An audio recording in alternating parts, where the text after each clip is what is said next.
page 403.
thinking that we can accomplish something or do something or fix something without God's help.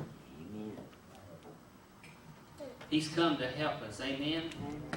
I said He's come to help us. And the first song we sung, it says, talking about Him being a friend, that why would a God so big, a God so high, a God even want to hear me? But God wants to hear you, amen? Yeah. He wants to hear you. I believe it grieves the Spirit of God when we go days without speaking to Him. When we don't acknowledge Him. When we don't bring Him in the little things and we think He only needs to be involved in the big things. God wants to be in all of it, or He don't want to be in none of it. Well, the title of my message today is, What's That Noise? What's that noise? Turn with me to Ezekiel chapter 37.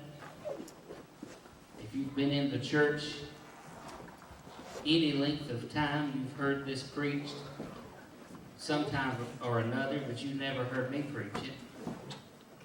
Somebody say amen. Ezekiel chapter 37, verse 1 says, The hand of the Lord was on me, and He brought me out by the Spirit of the Lord and set me in the middle of a valley. It was full of bones. He led me back and forth among them, and I saw a great many bones on the floor of the valley. Bones that were very dry. He asked me, Son of man, can these bones live? Son of man, can these bones live? Ezekiel is part of the priestly lineage, and he's in the middle of a Babylonian exile. See, their worship to God consisted of things done in the temple. Their worship to God consisted of things that needed to be done in the temple.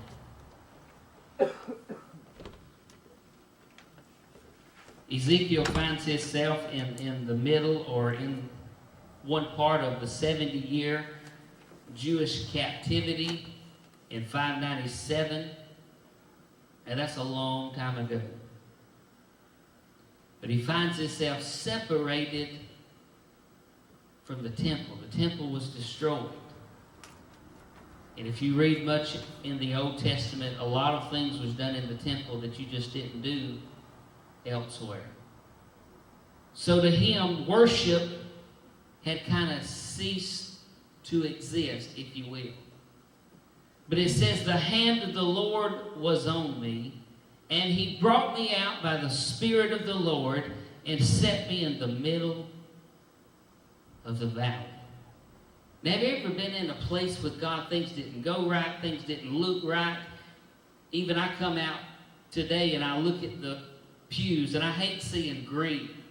Because if I see green, that means there's somebody not here that needs to be here. I'd rather not ever see green if the pews are green. Now, if we move somewhere else and our pews are red, then I'd rather not see red.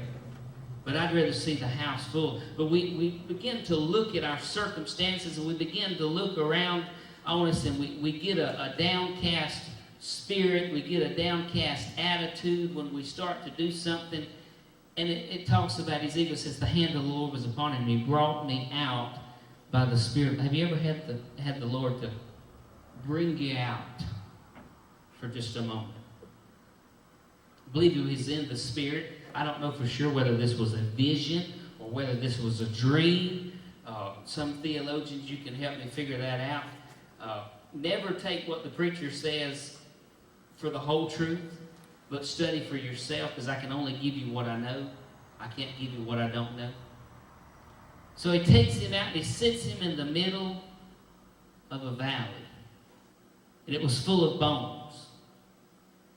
And he led him back and forth in that valley. And there were great and many bones in that valley. They said they were dry. Very dry. That tells me they've been dead for some time. He asked me, Son of man, can these bones live? The Bible says that the Lord is the author and the finisher of our faith. And He will lead you out sometimes and ask you questions just like this. He'll say, Son of man, are you going to quit now?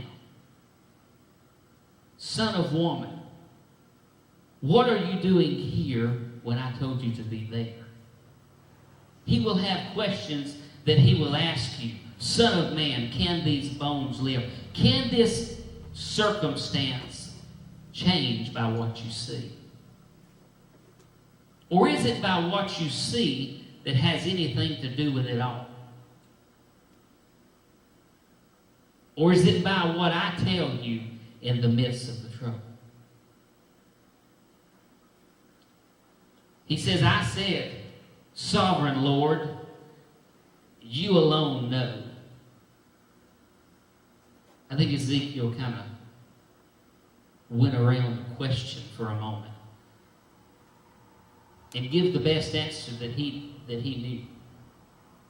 I bet you he was believing, by my power, no, Lord, but only you know.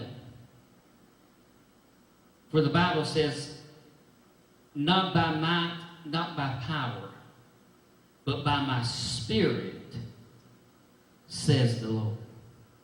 And we know that in the New Testament, when God breathed on Adam, the Ruach breath, the Spirit of God come on the inside of him. Now you know some people walking around today, but the Spirit of God is not on them.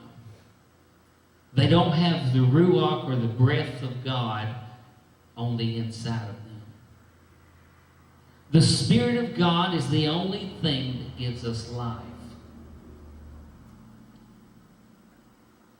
He said, Sovereign Lord, you alone know.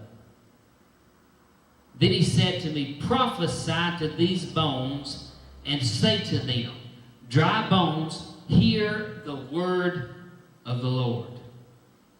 This is what the Sovereign Lord says to these bones. I will make breath enter you, and you will come to life.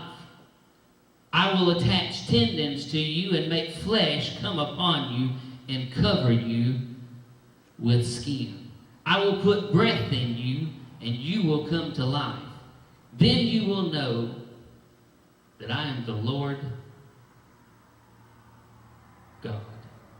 Then you will know that I am the Lord. You know, the Bible says that the Lord, I am the Lord, and I change not. Everybody loves to use that scripture when they start getting around the music or when they start getting around the traditions of the church. And they like to say, the Lord changes not. See, the message will not change, but the vehicle in which we get the message to the body of Christ will always change. You had different vehicles when you was in the world. Remember the 80s music, the 90s music, the 50s music? There was different vehicles in the world. Well, same in the Spirit. There's different vehicles that we use to present the gospel. But that scripture says that I am the Lord and I change not. It means he don't give that seat up to nobody. I don't care how big name preacher they are. God will not share his lordship with them. So that's what don't change. Everything else in life will be constantly changing and may even repeat itself. If you've been in history long enough, you know that history repeats itself.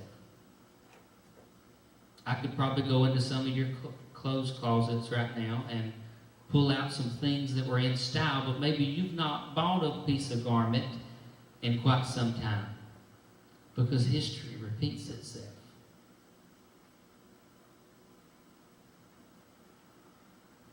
Verse 7 in Ezekiel 37 says, So I prophesied as I was commanded.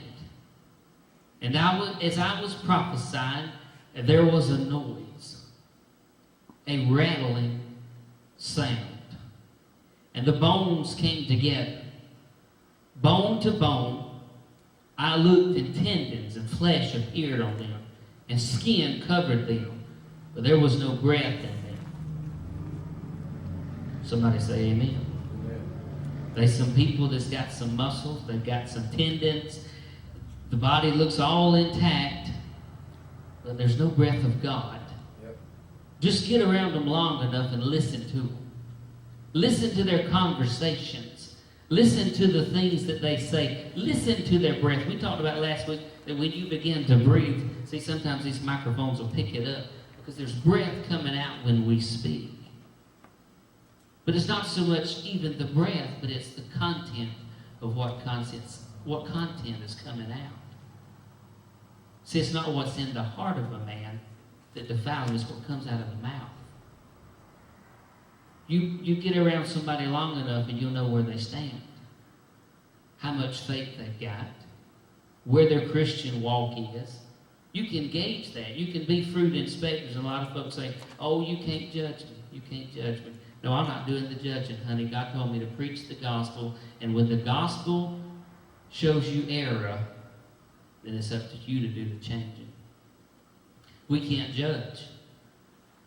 Why can't we judge? Because we don't have a heaven and we don't have a hell to put anybody in. All we have is the Word of God, the breath of God, which is on the inside of us. See, the Holy Spirit come to indwell in His people, the breath. He said that life and death is in the power of the tongue. Amen? Amen. So He said, prophesy to these bones and say this. Be very exact with what you say.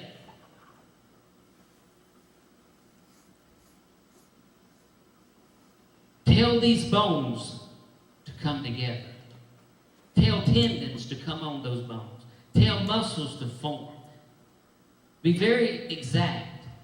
Because when you operate in the Spirit of God and in the authority of God, you have to be careful what you speak. Because those things that you speak will come to pass. God is a creator and He created us in His image. Therefore, we are creators. We create the atmosphere that we walk in. We create the home life that we live. You wonder why your home life is so divided? Maybe because your husband don't speak to you or your wife don't speak to you. But what is the context of your message to your spouse? So He said, I prophesied. I did as I was commanded. When God carried me over, I did exactly what He commanded me to do. And there was a noise.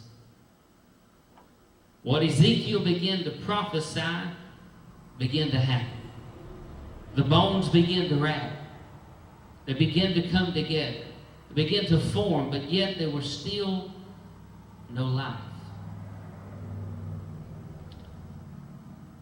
Then He said to me, now do something else. Prophesy to the breath. Prophesy, Son of Man, and say to it, this is what the sovereign Lord says. See, a lot of folks is prophesying, but they're not prophesying the Word of God. They're not prophesying the things that God is speaking to their hearts. You turn on TBN, they say, Lamborghini, be. More money, be. But how many of you, God only answers what He commands us to speak?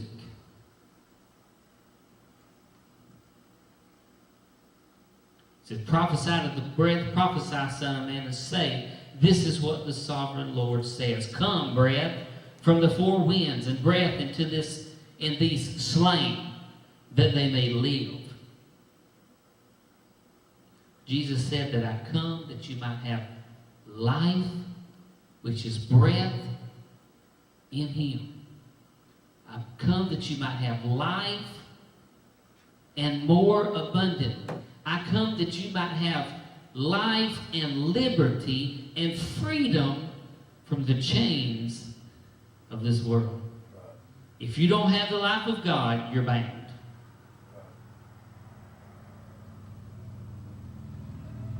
So I prophesied and commanded, and breath entered them. They came to life and stood upon their feet, a vast army.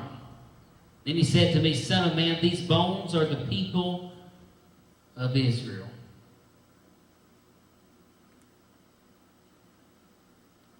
Ezekiel probably had thought, we're in a mess. They've kicked us out of our country. We're in exile. All these people are dead. The temple's destroyed.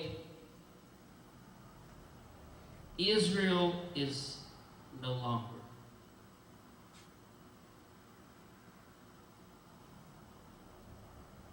And all of prophecy in the Old Testament needs Israel to be active and moving and have the breath of God on it. Amen? So these bones become life again. It says these bones are the people of Israel. You see, Ezekiel had a long way to go, but Israel did not become a nation again until May 14, 1948. That was a long time from Ezekiel.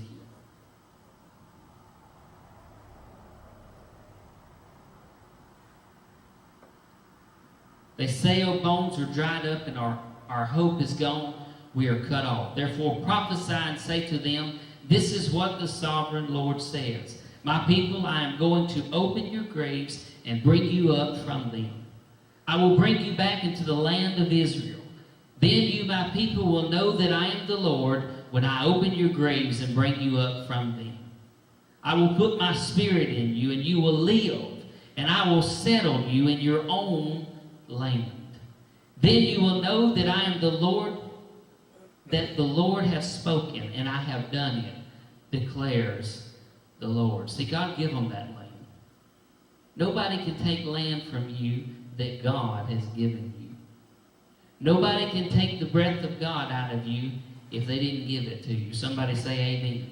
Some of you get the breath knocked out of you every time you go somewhere. You go to work, somebody says something, and you're down on your luck again. You start thinking about what people say. The Methodist Church, we did a survey at the church, and they graded the preaching, the prayer time, and the music. Well, I do the music. And ours graded about 2.6, which is 2 is they liked it, and 3 is it's okay. And I'm not really good at being just okay. I don't like average. You may like average. Maybe you've never been average before, and average would be really good for you. But I don't like average. So I could take a survey and I could look at it and say, well, maybe these people really don't like what we're doing. But there's more variables in the mix. The whole story's not been told yet. How many of you know God knows the rest of the story? He's not Paul Harvey, he's God. He knows the rest of the story. He's the beginning and the end.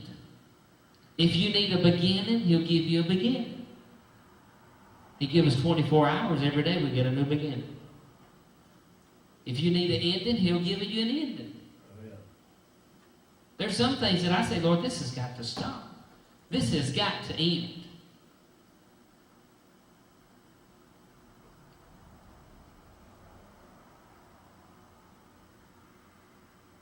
Second Peter 3:8 says that one day is with the Lord as 1,000 years, and 1,000 years as one day. And then in Hosea 6:1-2 it says, after 2 days will he revive us. What day are we in? What day are you in? If a day is 1,000 years, we're between 2 and 3 days. And in Hosea 1:2 it also says on the third day he will raise us up.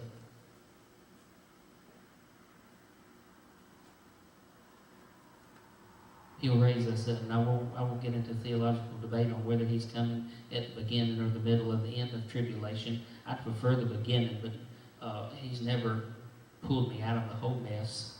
I've usually had to walk through some mess with him, amen. He's had to set me down in some dry bones before and walk me through, and I've had to learn to walk out and to speak life into my situation, amen. Have you ever had to speak life into your situation? You better go ahead and learn how to speak life, because nobody else is going to do it for you, because they've got their own stuff they need to be speaking life over, amen. Right. So the Bible says, prophesy to these bones. What's that noise? First, it has to be the noise of you prophesying. Then second, you can hear the noise of things changing and God remodeling and doing some work in your life. Prophecy is an inspired utterance of a prophet. The function or vocation of a prophet. You know, he's not a prophet unless he prophesies. And then when we hear them prophesy, we can tell whether they're false or not. Because there's a whole lot of people saying a whole lot of things, but nothing's happening. Amen?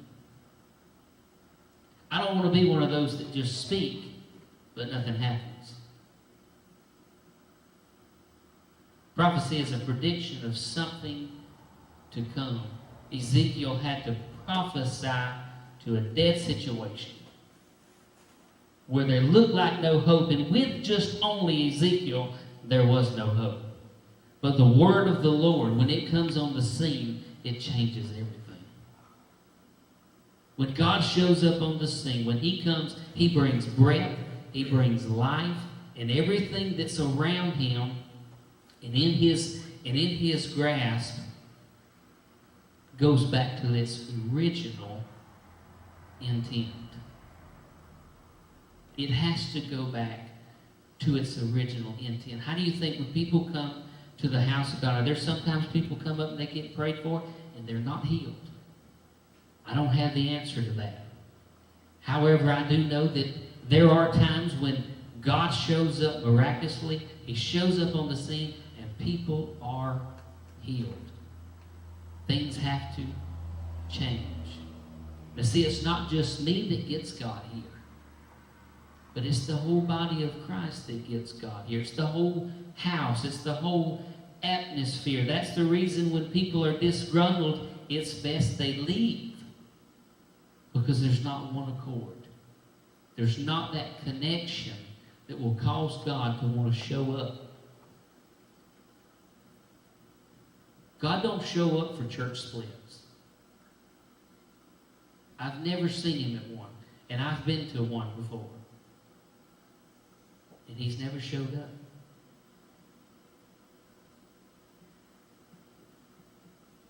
Mark 11. You got your Bibles turned down. I'm going to close it.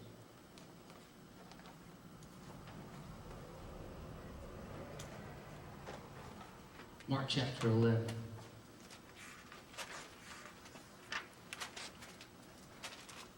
(23).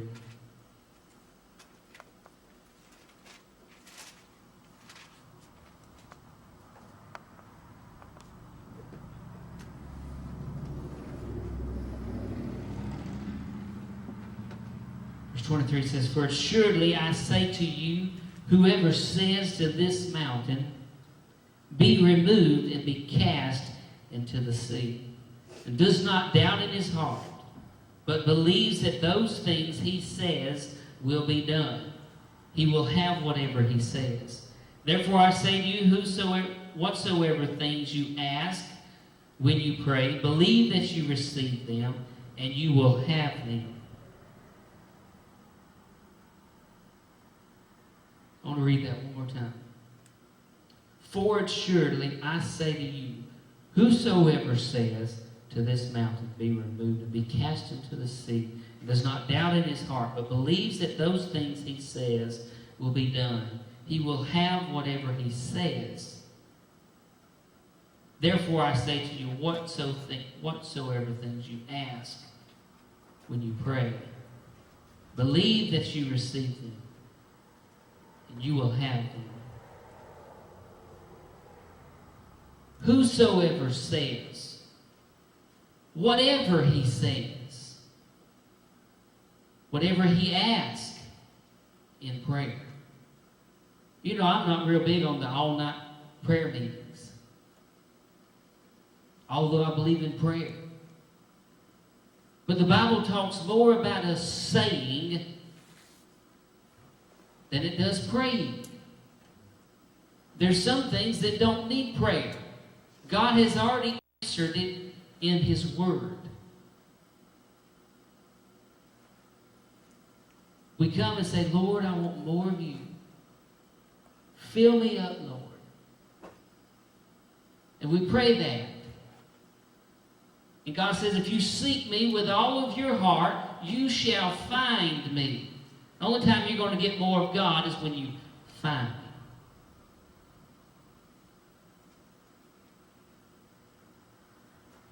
Searching for Him does not always need a prayer of asking, but you have to do something. You have to search His Word.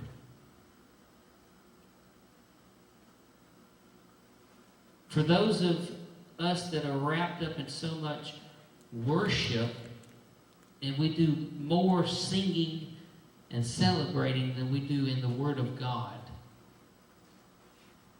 we're out of balance. Because the Word of God is where God's at. You'll find Him in His Word. As we search the Word, as we learn. Some of this stuff, when you read, it's hard to understand. But God wants to reveal it to you. He don't want to do away with the Old Testament. He wants to show you what was going on. He wants to show you the path in the Word of God where it made it to Jesus. And from Jesus to where He's coming again. He wants us to understand and understand and discern the times that we're in and know that we're in the last days. There's only 3. 2's gone. We're in the 3rd.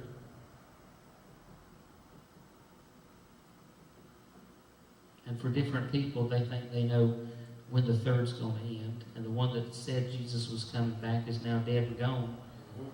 So, there you go. Now He's there. Maybe He'll ask. But we need to seek God in this hour. We don't need another church just because we got another church. But I'm praying that God will send people that's not in love with the church, but that's in love with Jesus.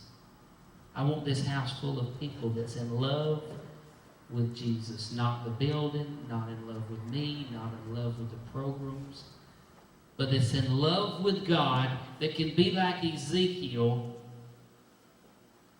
and listen for the voice of God and then prophesy what God says. God's only honored to answer His Word. He's not honored to answer anything we say. If what we say is not covered with the breath of God, it'll never come to pass. And you won't want it to come to pass. Amen? So what's that noise? Are we going to prophesy? Are we going to begin to speak life over our situations? Because if we don't begin to speak, next week when you come back, you'll be in the same boat. In the same pond. Catching no fish. And nobody likes going fishing and catching no fish. Amen? Well, praise the Lord. Heavenly Father, we just thank You for this day. We give You praise. We give You honor. We give You glory. Father, we ask that today be a new day in You. That we find ourselves positioned in You. That we'll be like 2 Corinthians, a new creature in Christ. Old things passed away, all things become new. Father, we thank You. We thank You for Your breath of life on our situation. Father, we pray that You speak to us this day. Speak to us in the night. Speak to us in visions. Speak to us in dreams. so that we can begin to prophesy over our life and over our situation and over our house and over our church and over our community, and then begin to prophesy over our nation for your glory. In Jesus' name, amen.